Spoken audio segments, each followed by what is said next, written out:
ನಮಸ್ಕಾರ ಆತ್ಮೀಯರೇ, media house ಕನ್ನಡಗೆ ಸ್ವಾಗತ. ವಿಜಯ್ ದೇವರಕೊಂಡ ಮತ್ತು ರಶ್ಮಿಕಾ ಮಂದಣ್ಣ ಆರತಕ್ಷತೆ ಕಾರ್ಯಕ್ರಮ ಹೈದರಾಬಾದ್ನಲ್ಲಿ ಅದ್ಧೂರಿಯಾಗಿ ನೆರವೇರಿದೆ.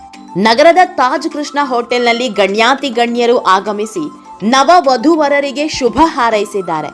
ತೆಲುಗು ನಟರಾದ ಚಿರಂಜೀವಿ, ರಾಮ್ ಚರಣ್, ನಾಗಾರ್ಜುನ, ಅಲ್ಲು ಅರ್ಜುನ್, ವೆಂಕಟೇಶ್, ನಟಿಯರಾದ ಮೃಣಾಲ್ ಠಾಕೂರ್, ರಾಧಿಕಾ, ಶರತ್ ಕುಮಾರ್ ಸೇರಿದಂತೆ ಸಾಕಷ್ಟು ತಾರೆಯರು ಆರತಕ್ಷತೆ ಕಾರ್ಯಕ್ರಮಕ್ಕೆ ಹಾಜರಾಗಿದ್ದರು. ಈ ವೇಳೆ ರಶ್ಮಿಕಾ ಕೆಂಪು ರೇಷ್ಮೆ ಸೀರೆಯಲ್ಲಿ ಮಿಂಚಿದ್ರೆ, ವಿಜಯ್ ದೇವರಕೊಂಡ ಬಿಳಿ ಪಂಚೆ ಹಾಗೂ ಶರ್ಟ್ ಧರಿಸಿ ಸಿಂಪಲ್ ಆಗಿ ಕಾಣಿಸಿಕೊಂಡ್ರು. ಫಿರೋಶ್ ಆರತಕ್ಷತೆ ಕಾರ್ಯಕ್ರಮಕ್ಕೆ ಅತಿಥಿಗಳಿಗೆ ಬಿಟ್ರೆ ಬೇರೆ ಯಾರಿಗೂ ಪ್ರವೇಶ ಇರಲಿಲ್ಲ. ವಿರೋಶ್ ಆರತಕ್ಷತೆ ಕಾರ್ಯಕ್ರಮಕ್ಕೆ ಪ್ರಧಾನಿ ನರೇಂದ್ರ ಮೋದಿ ಸೇರಿದಂತೆ ದೇಶದ ಸಾಕಷ್ಟು ಗಣ್ಯರನ್ನ ಆಹ್ವಾನಿಸಿದ್ರು. ಹೀಗಾಗಿ ತುಂಬಾ ಬಿಗಿ ಭದ್ರತೆ ನಡುವೆ ಕಾರ್ಯಕ್ರಮ ಹಮ್ಮಿಕೊಳ್ಳಲಾಗಿತ್ತು. ಆತ್ಮೀಯರೇ, ಕಳೆದೊಂದು ವಾರದಿಂದ ರಶ್ಮಿಕಾ ವಿಜಯ್ ಮದುವೆ ಸಂಭ್ರಮ ನಡೀತಾನೇ ಇದೆ. ಫೆಬ್ರವರಿ 26ಕ್ಕೆ ರಾಜಸ್ಥಾನದ ಉದಯಪುರದ ಖಾಸಗಿ ರೆಸಾರ್ಟ್ನಲ್ಲಿ ಇಬ್ಬರು ಅದ್ಧೂರಿಯಾಗಿ ಮದುವೆಯಾಗಿದ್ರು. ಅಂದಿನಿಂದ ನಾನಾ ರೀತಿಯ ಸಂಭ್ರಮಾಚರಣೆ ಮಾಡ್ತಾನೆ ಬರ್ತಿದ್ದಾರೆ. ಅದ್ಧೂರಿಯಾಗಿ ಮಾತ್ರ ಅಲ್ಲದೆ ಅರ್ಥಪೂರ್ಣ ಕಾರ್ಯಕ್ರಮಗಳನ್ನ ಕೂಡ ಹಮ್ಮಿಕೊಂಡಿದ್ರು. ಮದುವೆಯಾದ ಬೆನ್ನಲ್ಲೇ ವಿಜಯ್ ಹುಟ್ಟೂರಿಗೆ ಹೋಗಿದ್ದ ದಂಪತಿ ತಮ್ಮೂರಿನ ಜನರ ಮುಂದೆ ಖುಷಿಯ ಕ್ಷಣಗಳನ್ನ ಕಳೆದಿದ್ರು. ಹುಟ್ಟೂರಲ್ಲೇ ಸತ್ಯನಾರಾಯಣ ಪೂಜೆ ನೆರವೇರಿಸಿ ಊರಿನವರಿಗೆಲ್ಲ ಬಾಡೂಟ ಹಾಕ್ಸಿದ್ರು. ಇದರ ಬೆನ್ನಲ್ಲೇ ಈಗ ಅದ್ಧೂರಿಯಾಗಿ ರಿಸೆಪ್ಷನ್ ಮಾಡ್ಕೊಂಡಿದ್ದಾರೆ. ಈ ಕಾರ್ಯಕ್ರಮಕ್ಕೆ ಕರ್ನಾಟಕದ ಉಪ ಮುಖ್ಯಮಂತ್ರಿ ಡಿ.ಕೆ. ಶಿವಕುಮಾರ್ ಹೋಗಿರೋದು ಸಿಕ್ಕಾಪಟ್ಟೆ ಕುತೂಹಲ ಮೂಡಿಸ್ತಿದೆ. ಕನ್ನಡದ ಯಾವೊಬ್ಬ ನಟ ನಟಿಯೂ ರಶ್ಮಿಕಾ ಆರತಕ್ಷತೆ ಕಾರ್ಯಕ್ರಮದಲ್ಲಿ ಕಾಣಿಸಿಕೊಳ್ಳಲಿಲ್ಲ. ಆದ್ರೆ ಡಿ.ಕೆ.ಶಿ ಹೋಗಿದ್ದು ಮಾತ್ರ ಸಖತ್ ಕುತೂಹಲ ಹೆಚ್ಚಿಸಿದೆ. ಇದೆಲ್ಲದ್ರ ಬಗ್ಗೆ ಇವತ್ತಿನ ವಿಡಿಯೋದಲ್ಲಿ ಹೇಳ್ತಾ ಹೋಗ್ತೀವಿ. ಅದಕ್ಕೂ ಮೊದಲು ನೀವಿನ್ನೂ ನಮ್ಮ ಚಾನೆಲ್ನ ಸಬ್ಸ್ಕ್ರೈಬ್ ಮಾಡಿಲ್ಲ ಅಂದ್ರೆ ಮಿಸ್ ಮಾಡಬೇಡಿ, ಈಗಲೇ ಸಬ್ಸ್ಕ್ರೈಬ್ ಮಾಡಿ. ಈ ವಿಡಿಯೋನ ಕೊನೆವರೆಗೂ ನೋಡಿ, ನಿಮ್ಮ ಅನಿಸಿಕೆಗಳನ್ನ ಕಾಮೆಂಟ್ ಮಾಡಿ. ಆತ್ಮೀಯರೇ, ರಶ್ಮಿಕಾ ಮಂದಣ್ಣ ಕನ್ನಡದ ವಿಷಯದಲ್ಲಿ ಅಳೆದು ತೂಗಿ ಆಹ್ವಾನ ಪತ್ರಿಕೆ ನೀಡಿದ್ರು. ಕನ್ನಡದ ಸಿನಿಮಾ ಮಂದಿಯ ಪೈಕಿ ಕೇವಲ 11 ಮಂದಿಗೆ ಮಾತ್ರ ತಮ್ಮ ರಿಸೆಪ್ಷನ್ಗೆ ಆಹ್ವಾನ ನೀಡಿದ್ರು. ಮದುವೆ ಆಮಂತ್ರಣ ಬಂದಂತೆ ಕಾಣ್ತಾ ಇಲ್ಲ.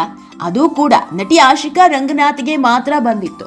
ಹೀಗಾಗಿ ಹಳದಿ ಕಾರ್ಯಕ್ರಮದಂದೇ ಭಾಗಿಯಾಗಿದ್ದ ಆಶಿಕಾ ಮದುವೆ ದಿನ ಎಲ್ಲೂ ಕಾಣಿಸಿಕೊಳ್ಳಲಿಲ್ಲ.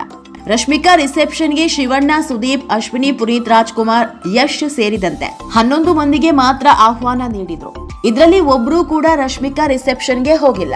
ಆದ್ರೆ ಡಿ.ಕೆ.ಶಿ ಹೋಗ್ತಾರೆ ಅಂತ ಯಾರೂ ಊಹಿಸಿರ್ಲಿಲ್ಲ. ಆಹ್ವಾನ ಬಂದಿದ್ದರ ಬಗ್ಗೆಯೂ ಎಲ್ಲೂ ಸುದ್ದಿಯಾಗಿರ್ಲಿಲ್ಲ. ಡಿ.ಕೆ.ಶಿ ಅವರಿಗೆ ರಶ್ಮಿಕಾ ದಂಪತಿ ಸ್ಪೆಷಲ್ ಇನ್ವೈಟ್ ಮಾಡಿದ್ರು. ಹೀಗಾಗಿ ಹೈದರಾಬಾದ್ಗೆ ಹೋದ ಡಿ.ಕೆ. ಶಿವಕುಮಾರ್ ನವ ದಂಪತಿಗೆ ಹರಸಿ ಹಾರೈಸಿ ಬಂದಿದ್ದಾರೆ. ಈ ಬಗ್ಗೆ ಟ್ವೀಟ್ ಮಾಡಿ ನವ ದಂಪತಿಗೆ ಶುಭ ಕೋರಿದ್ದಾರೆ. ಈ ಫೋಟೋ ರಿಲೀಸ್ ಆದಾಗ್ಲೇ ಡಿ.ಕೆ.ಶಿ ರಶ್ಮಿಕಾ ಮದುವೆಗೆ ಹೋಗಿದ್ದಾರೆ ಅನ್ನೋದು ಗೊತ್ತಾಗಿತ್ತು. ಇನ್ನು ತೆಲುಗಿನಲ್ಲಿ ತೆಲಂಗಾಣ ಸಿಎಂ ರೇವಂತ್ ರೆಡ್ಡಿ ದಂಪತಿ, ಬಿಆರ್ಎಸ್ ಪಕ್ಷದ ಮುಖಂಡ ಕೆಟಿಆರ್ ಸೇರಿದಂತೆ ಹಲವು ರಾಜಕೀಯ ನಾಯಕರು ಭಾಗವಹಿಸಿದ್ರು. ಆತ್ಮೀಯರೇ, ಈ ಎಲ್ಲಾ ಬೆಳವಣಿಗೆ ಮಧ್ಯೆ ಮತ್ತೊಂದು ಸುದ್ದಿ ಓಡಾಡ್ತಾ ಇದೆ. ಅದೇನು ಅಂದ್ರೆ, ರಶ್ಮಿಕಾ ಹಾಗೂ ವಿಜಯ್ ದೇವರಕೊಂಡ ಮಧ್ಯೆ ಬಾಂಧವ್ಯ ಬೆಳೆಯೋದಕ್ಕೆ ರಕ್ಷಿ ಶೆಟ್ಟಿ ಓಕೆ ಅಂದಿದ್ದೇ ಕಾರಣ ಅಂತ. ಓಕೆ ಅಂದ್ರೆ ನೀವಿಬ್ರು ಸ್ನೇಹಿತರಾಗಿ ಅಂತ ಹೇಳಿದ್ದಲ್ಲ.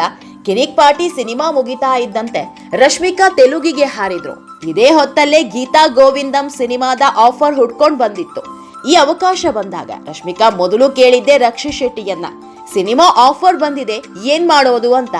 ಆಗ ರಕ್ಷಿ ಶೆಟ್ಟಿ ಓಕೆ ಅಂದಿದ್ರಂತೆ. ಆಮೇಲೆ ಸಿನಿಮಾ ಆಫರ್ನ ಎಕ್ಸೆಪ್ಟ್ ಮಾಡ್ಕೊಂಡಿದ್ದು. ಈ ಸಿನಿಮಾ ಬಂದು ಹೋಗೋ ಹೊತ್ತಿಗಾಗ್ಲೇ 10 ಸುದ್ದಿ ಹುಟ್ಕೊಂಡಿದ್ವು. ಅದರಲ್ಲೂ ಈ ಸಿನಿಮಾದಲ್ಲಿನ ಕಿಸ್ ಸೀನ್ ದೊಡ್ಡ ಚರ್ಚೆಯನ್ನೇ ಹುಟ್ಟುಹಾಕಿತ್ತು.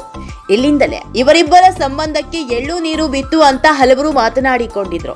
ಅವತ್ತೇನಾದ್ರೂ ರಕ್ಷಿ ಶೆಟ್ಟಿ ಗೀತಾ ಗೋವಿಂದಂ ಸಿನಿಮಾ ಮಾಡಬೇಡ ಅಂದಿದ್ರೆ ಮುಂದೆ ಏನಾಗ್ತಿತ್ತು ಅನ್ನೋ ಕುತೂಹಲ ಹಲವರಲ್ಲಿ ಹುಟ್ಕೊಂಡಿದೆ. ಆತ್ಮೀಯರೇ, ಇನ್ನು ರಶ್ಮಿಕಾ ತಂದೆ ಬಗ್ಗೆ ಹೇಳೋದಾದ್ರೆ, ರಶ್ಮಿಕಾ ತಂದೆ ದೊಡ್ಡ ಬಿಸ್ನೆಸ್ ಮ್ಯಾನ್, ಹುಟ್ಟುತ್ತಲೇ ಶ್ರೀಮಂತೆ ಇವರು. ಕೊಡಗಿನಲ್ಲಿ ರಶ್ಮಿಕಾ ಅವರದ್ದು ದೊಡ್ಡದಾದ ಮ್ಯಾರೇಜ್ ಹಾಲ್ ಇದೆ. ರಶ್ಮಿಕಾ ತಂದೆ ಕಾಫಿ ಪ್ಲಾಂಟರ್ ಜೊತೆಗೆ ಬಿಲ್ಡರ್ ಕೂಡ ಹೌದು. ಈ ಬಗ್ಗೆ ಸ್ವತಃ ರಶ್ಮಿಕಾ ಅವರೇ ಹೇಳ್ಕೊಂಡಿದ್ರು. ಆತ್ಮೀಯರೇ, ಈ ವಿಡಿಯೋ ನಿಮಗೆ ಇಷ್ಟವಾದಲ್ಲಿ ಲೈಕ್ ಮಾಡಿ, ಶೇರ್ ಮಾಡಿ, ಕಾಮೆಂಟ್ ಮಾಡಿ.